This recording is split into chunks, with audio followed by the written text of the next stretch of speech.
All right, I just can't do it. I just can't prep. It's too overwhelming. It just costs way too much money. And I see people that have years worth of supplies and I'll never get there.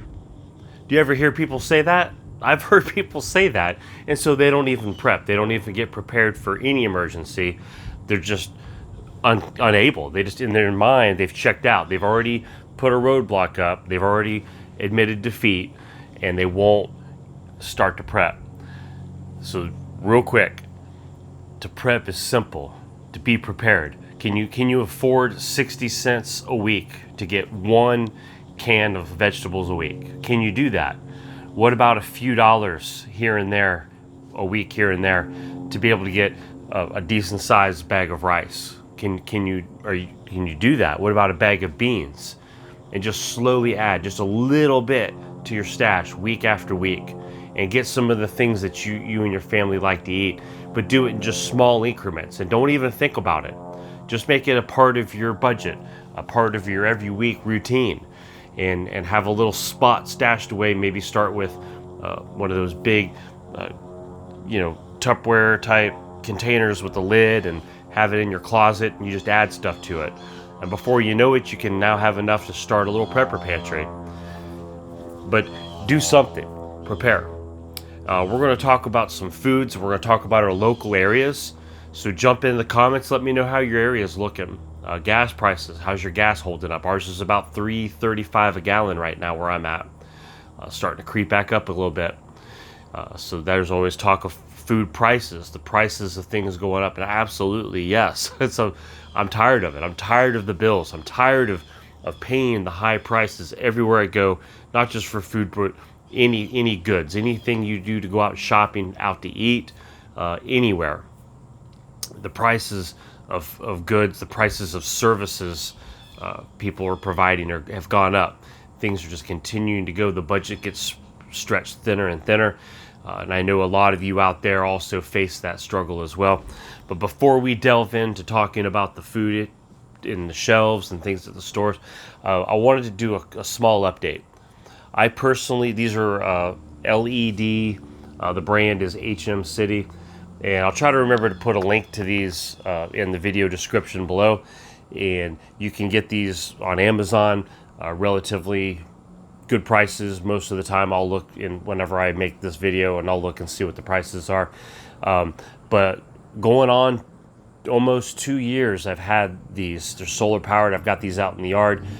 You could probably see every time I weed eat or cut grass, there's always grass that flies on these. I'm always kind of just wiping off but even dirty, these things have been a champ.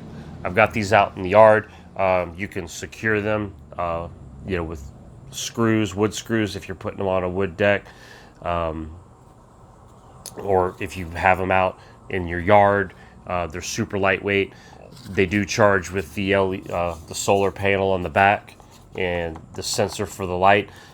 They have different functions. You can click, there's a button underneath here, and you push it and it makes these things bright up. Either during the day, you can bring them inside, use them in the house. They're great for power outages too. There's people facing power outages as we speak, still down in Florida. But being able to throw these out in the sun, they recharge them. You don't have to have batteries that way, and you can bring them in at night. And you can make them motion censored, or they'll kick on brighter with motion to save some of the energy that has in here. But they've lasted almost 2 years now with no problems, no glitches. They work every time. They charge up during the day in the sun, and cloudy days they get a little bit of a charge, but at night they're doing what they're supposed to do. I have them for security purposes, facing the house, around the yard. If somebody tries to come up this back deck, I've got these things kind of positioned around. They just start lighting up, and someone starts seeing these lights kicking on around them as they're moving. Usually they have a second thought, maybe I don't want to proceed. They're looking for low-lying fruit. They don't want to be lit up. People in the dark like to stay in the dark. They like to sneak in the dark. So anyway, that's just an update. Like I said, I personally don't sell these. I do provide a link through Amazon. And like I said, anything that you buy through my links, obviously my channel does get a small kickback from Amazon, so that's always kind of a nice bonus for the channel. So let's talk about the stores. I showed the thumbnail picture of one of the shelves. That one's the pasta aisle. We've talked about pasta aisle many times. I've always said that one day maybe I'll post that on a pic for my thumbnail to show you kind of what the ongoing saga of that type of food. It just seems like for years now it's always hit or miss, always has holes, never full. A lot of times name brands are gone and you just have to buy whatever's available. Usually the more better value money saving packs like the 4-pound packs and things are usually gone, and that's just how it is. And I've talked to employees. I've asked them, I said, hey, are you having a problem here at our store local? Are you guys having a problem with staffing? Is that why for going on 3 years now these shelves look like this? Is it because you just don't have people to put products? And they say, no, we have people. As you can see, we always have plenty of employees to front everything and make it look pretty, like you'll see in my picture. And they do a great job with what they have, fronting everything and making it look nice, making it presentable for the customers like myself to come through, easy to find. Everything looks nice and neat.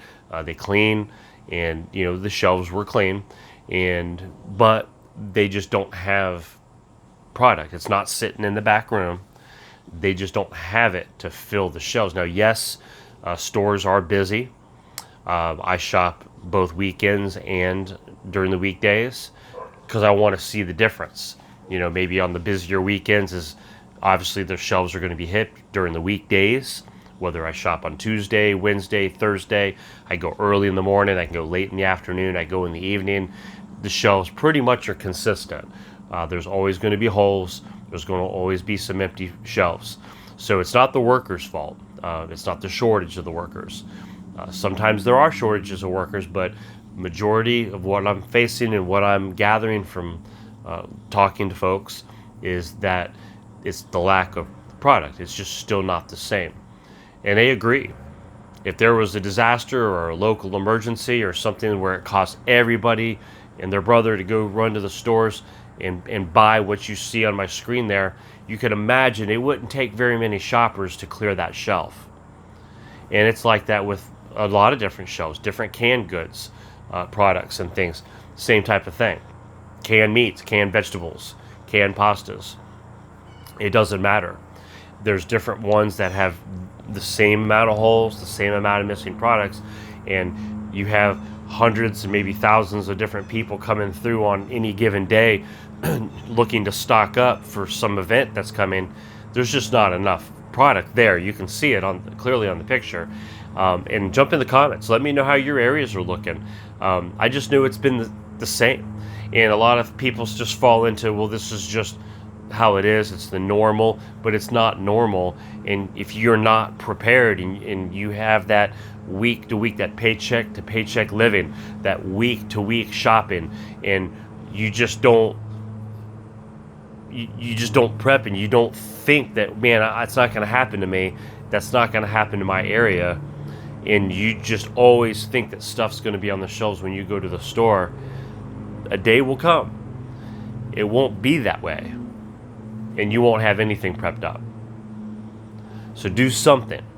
Have a backup of weeks. Have a backup of a month. Come up with a goal for you and your family, what works best for you, and come up with some kind of an emergency plan to get better prepared. You can't rely on other people. You can't rely on the government. You can't rely on all the assistance. You never know what event may hit. Again, watch Florida. Look at all the obstacles and things that the Floridians, that folks that are down there. And we're praying for you guys. If you're listening from Florida, we know that it's still a struggle, that there are going to be some months and maybe some years ahead of rebuilding and getting things back up and running. I hope you guys are doing well down there. Hey, the rest of you guys, hope you're having a great week. Up here where I'm at in Tennessee, the weather's been gorgeous. Just enjoying some of the sunshine. If y'all don't mind hitting the thumbs up on the way out the door and leave a comment down below, and I appreciate it. I'll talk to y'all later now. Bye.